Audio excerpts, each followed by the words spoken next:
Au Japon, une méthode appelée shibori a grandement participé à l'histoire du textile dans ce pays et nous allons voir aujourd'hui de quoi il s'agit. Vous êtes sur la chaîne de Casolab, soyez les bienvenus.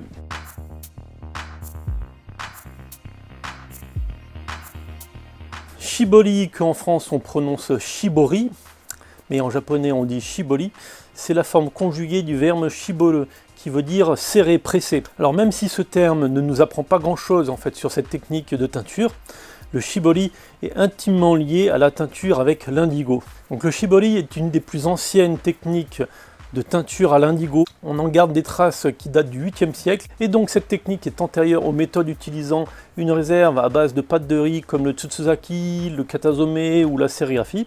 Et d'ailleurs, le shibori fut mis à mal justement par l'arrivée de toutes ces techniques modernes qui permettaient de faire des motifs de manière plus rapide. Et le shibori connut une nouvelle renaissance en fait à l'époque Edo, à l'occasion des restrictions sur l'usage en fait de la soie par les classes les plus aisées de la société japonaise de l'époque au XVIe siècle, ce qui relança toute l'économie du shibori grâce à l'utilisation de cette technique et qui était utilisable facilement sur le coton. Et donc voici pour la partie historique de l'histoire du shibori. Donc en quoi consiste la technique du shibori? Alors grosso modo, il s'agit en fait de créer des réserves sur le tissu en le manipulant par des mouvements de torsion sur le tissu, des pliages ou des froissements, associés après à des nœuds dessus effectués avec des petites cordelettes ou avec des morceaux de bois qui viennent cacher des parties du tissu. Et grâce à cela, on crée en fait des motifs plus ou moins grands et plus ou moins répétitifs. Et de l'indigo donc originel, aujourd'hui le shibori est associé avec plein de couleurs différentes, grâce en fait à toutes les techniques qui ont évolué et au savoir-faire qui s'est accumulé depuis tout ce temps-là. Et dans cette vidéo, nous allons nous intéresser plus particulièrement aujourd'hui à l'Itajime shibori, pour lequel nous allons faire quelques petits tests ensemble. Alors on ne va faire qu'une première approche en fait dans cette vidéo, autrement ça sera beaucoup trop long. Donc au fur et à mesure, je rajouterai d'autres vidéos en montrant les autres types de shibori qui existent et on approfondira un peu tout ça ensemble évidemment. Et donc avant de commencer le test, je vais vous expliquer un petit peu comment fonctionne l'Itajime shibori. Alors c'est dans les grandes lignes la même chose en fait que le lisomé.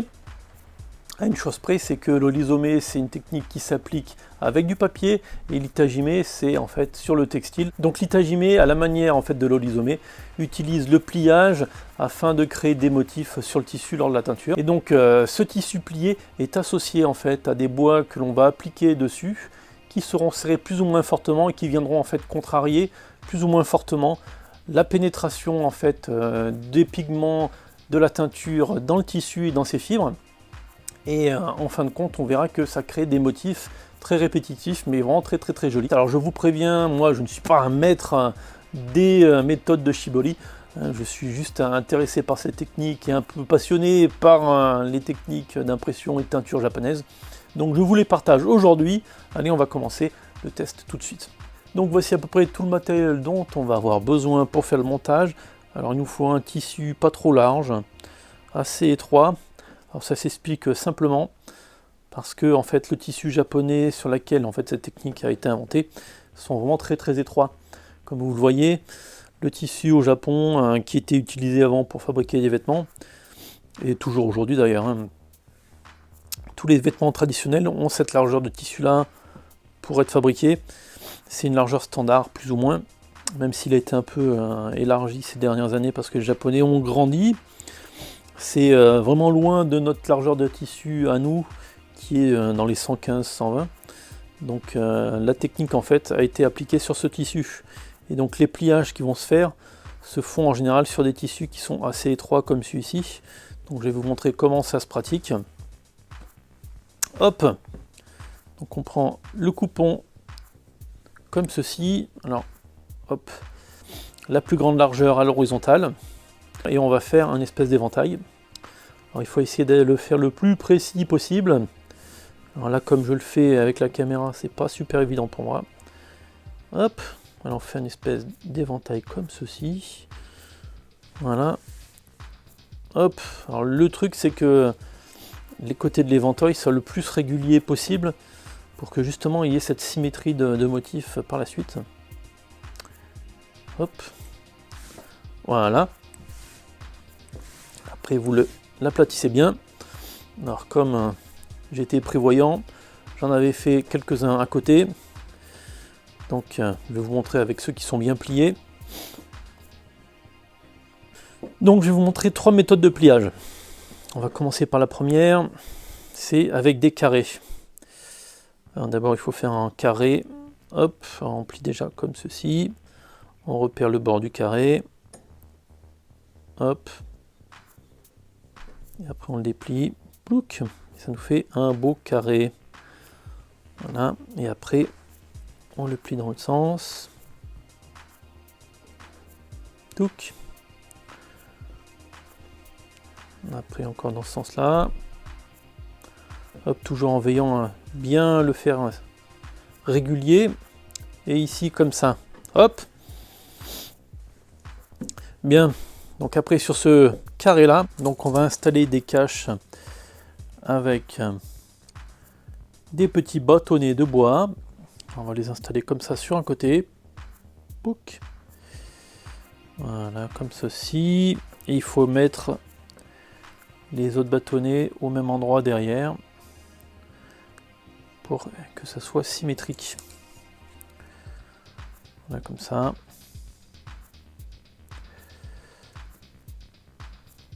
Voilà, après je vais coincer avec une pince de ce côté, une pince de ce côté. Voilà, donc de ce côté là, on a nos bâtonnets de bois qui serrent notre carré. Donc le premier, un carré, comme ceci. Après, donc toujours avec notre tissu plié en forme d'accordéon. Alors le deuxième qui est aussi relativement facile à faire, c'est celui-ci. Donc on va faire un triangle rectangle. Donc on le plie, on fait revenir la pointe, voilà, sur le bord. On le plie comme ça,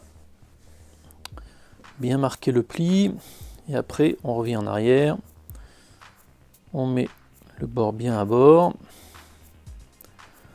On marque bien le pli. On change de côté.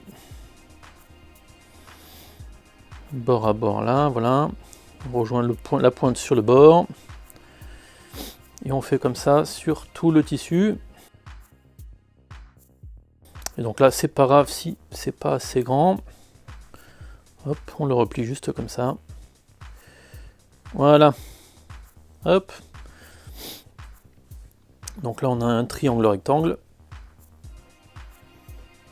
Et on va installer celui-ci, 2 morceaux de bois. Donc on va l'installer comme ceci. Alors, sur la pointe du tissu, en laissant le bas bien libre. Je vais mettre un serre-joint. Alors je serre vraiment au minimum le bois pour que le tissu soit pas trop compressé dedans et laisser après la teinture pénétrer tranquille dedans.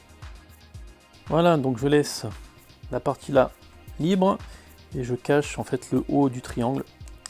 Voilà, donc ça c'est le deuxième. Alors pour le troisième, on va essayer de faire un triangle équilatéral. Alors, il faut repérer le milieu du tissu en le repliant en deux. On marque un pli. Donc on a le milieu du tissu qui est là. On va faire un angle en fait avec la pointe qui va se mettre au milieu et un angle ici. Donc on fait comme ça. Hop, hop. Donc on met la pointe au milieu du tissu. Voilà, comme cela.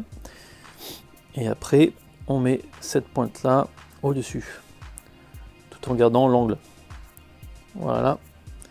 Et normalement, si on a réussi, voilà, on a un triangle équilatéral. Comme celui-là. Et pareil, on va le faire. Arriver comme ça, de chaque côté. Et on finit avec le petit bout par là. Voilà, donc là on a un triangle équilatéral. On va mettre maintenant nos petits bâtonnets. Alors bon, on va essayer de faire un comme ça. Je pense que c'est bon. Donc voilà, on a notre triangle équilatéral, un carré et un triangle rectangle avec un gros bois là. Bon, maintenant on a nos trois formes de fait. On va préparer des cuves de couleurs pour les teindre.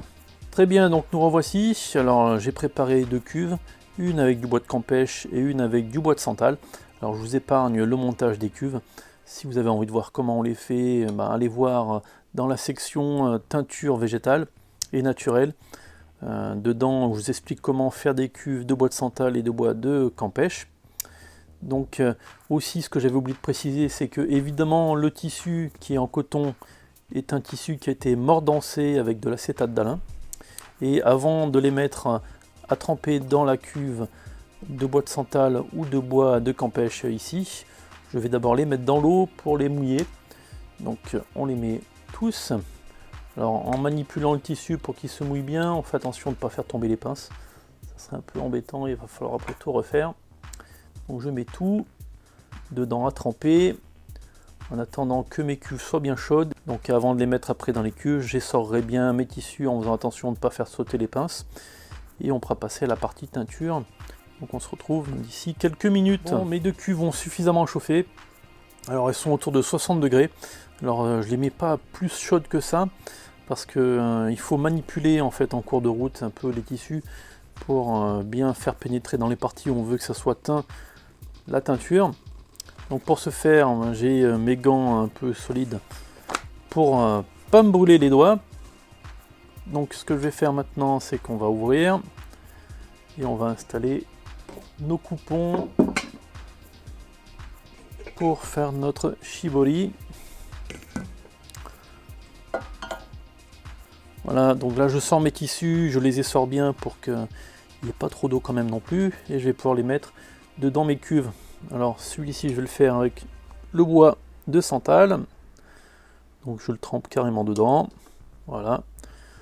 Ce qui est bien, c'est qu'avec les pinces, il est complètement immergé dedans la teinture. Hop, en avant pour le deuxième. Donc là je le mets dans le bois de Campêche.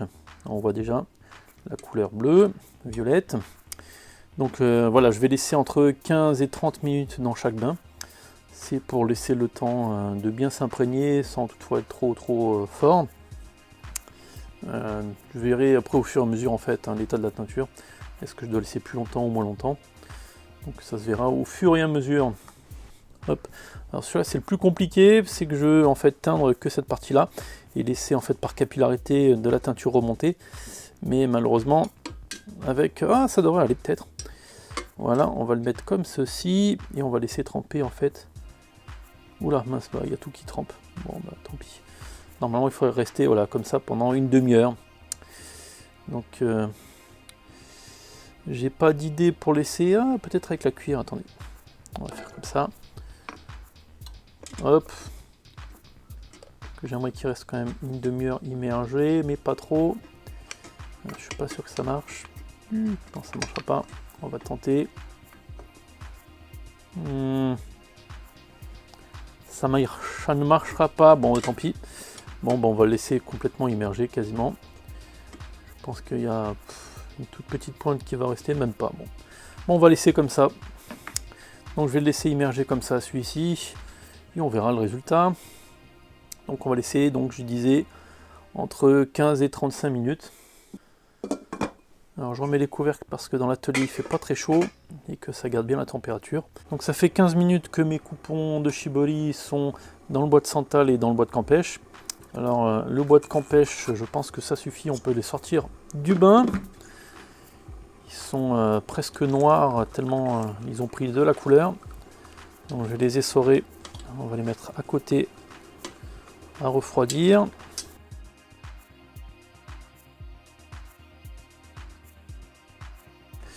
Alors le bois de santal, lui, apparemment, il a du mal à prendre.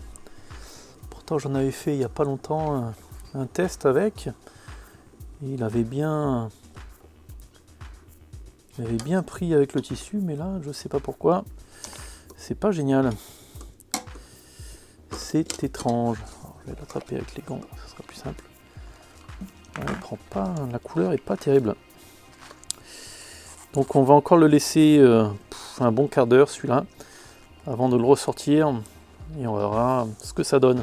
Bon, en attendant que le shibori du bois de santal se finisse, on va déjà déployer ceux qui ont été mis dans le bois de campèche.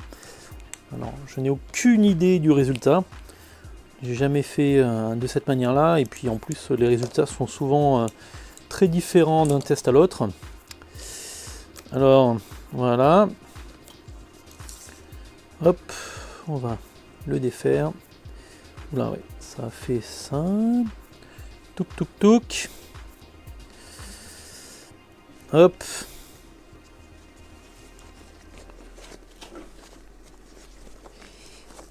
Voilà.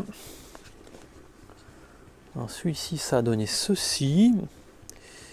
Et c'est pas vilain du tout. On va regarder l'autre. Allez, maintenant celui-là, qui était avec 2 gros morceaux de bois sur la pointe. On va regarder ce que ça va donner aussi. Hop, bon là c'est normal, c'est ce que je m'attendais. Ça n'a pas beaucoup diffusé, j'ai peut-être trop fermé le morceau de bois. Mais c'est pas dégueulasse quand même. Hop, hop.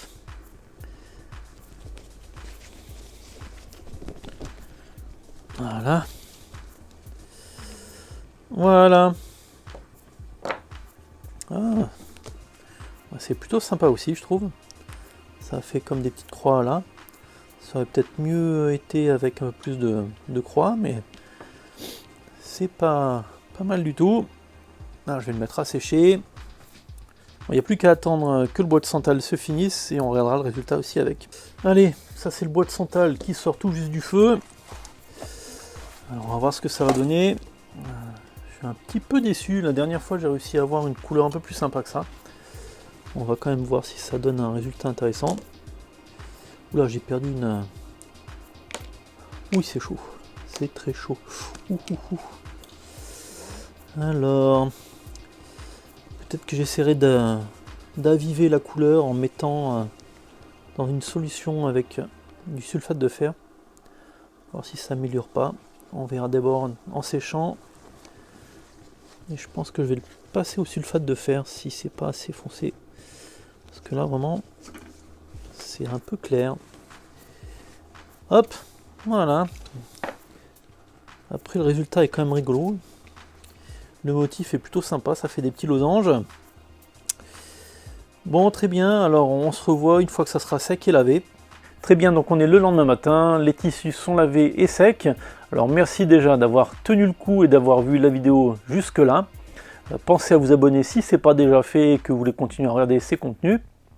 Donc maintenant, on va jeter un œil au résultat ensemble. Bon, alors voici le résultat avec en premier donc celui qui était avec le pliage carré, teint avec le bois de santal. Alors le bois de santal, la teinture a raté. Donc on voit quand même le motif losange qui a été fait dessus.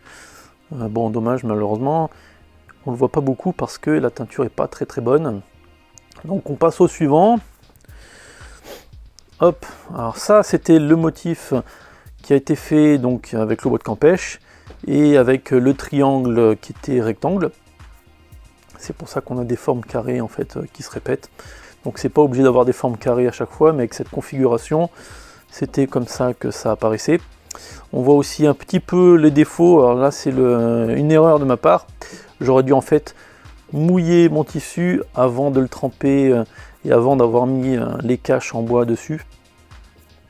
Et là en fait je l'ai mouillé alors que déjà le bois était dessus et ça empêchait l'eau de bien pénétrer. Autrement il y aurait eu plus de diffusion et on aurait eu un motif bien plus beaucoup plus différent que celui-ci. Mais déjà c'est pas mal, on voit quand même pas mal de diffusion de teinture qui se sont faites malgré tout et ça donne un rendu vraiment joli. Allez, on passe maintenant. Hop, alors ça c'était le triangle isocèle.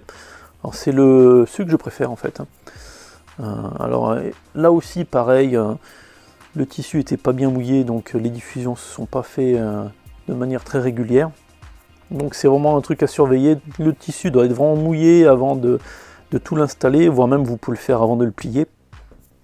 Et je vais vous montrer voilà un test que j'ai fait en préparation. de la vidéo. Là, c'était en fait un tissu qui n'avait pas du tout été mouillé. Je l'ai trempé sec dans le bois de campèche et on voit que vraiment, il y a des endroits où il n'y a pas eu du tout de teinture et d'autres où la teinture a vraiment diffusé très très mal. Alors ça fait des espèces de trous dans la teinture un peu bizarre, ça a dû faire des petites bulles et ça a cloqué. Et mon préféré, voilà. Alors là, j'avais fait une première teinture au bois de santal et après dedans une teinture avec du campèche. Alors là, le bois de santal a bien pris, ça a fait un beau rouge. Je suis pas sûr qu'on le voie bien à la vidéo, mais croyez-moi. Voilà, donc ça conclut cette vidéo. J'espère que vous avez aimé. N'oubliez pas de mettre un pouce bleu. Vous pouvez laisser aussi des commentaires. Allez sur Instagram pour suivre notre compte sur cette plateforme. Et passez un bon week-end et à la prochaine.